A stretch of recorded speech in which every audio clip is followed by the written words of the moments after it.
আজকে আমি বানাবো চিকেন বন।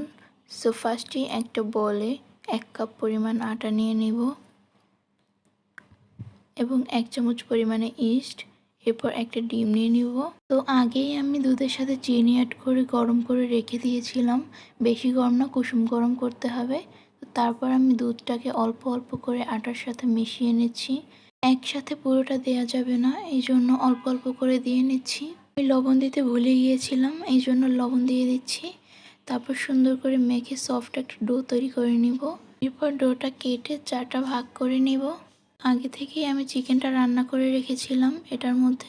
তো চিকেনটা খেতে যাতে ক্রিমি ক্রিমি হয়, এই জন্য আমি মেয়োনিজ এবং টমেটো সস অ্যাড করে নিচ্ছি। তো এরপর আমি ডোটাকে লম্বা করে বেলে নিব। তো মাঝ বরাবর আমি চিকেনের পুরটা দিয়ে দেব। তো পুরটা দেওয়া হয়ে গেলে রুটিটাকে সুন্দর ভাঁজ করে নেব। এরপর সাইড থেকে কেটে আমি সুন্দর করে ডিজাইন করে নিচ্ছি যাতে একটু দেখতে ভালো লাগে। এভাবে আমি সবগুলো বন রেডি করে নিয়েছি। এরপর বনে সুন্দর কালার হওয়ার জন্য উপর থেকে ডিমের কুসুম ব্রাশ করে দিব। একটা পাতিলের মধ্যে প্লেটটা রেখে ঢাকনা দিয়ে আমি 30 মিনিট অপেক্ষা করব।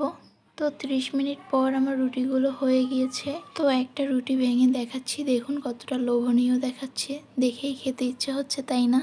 আমার আর আমার হাজবেন্ডের কাছে এই চিকেন বনটা খেতে খুবই ভালো লেগেছে। তো আজকের ভিডিও এই পর্যন্তই। সবাই ভালো থাকবেন। আল্লাহ হাফেজ।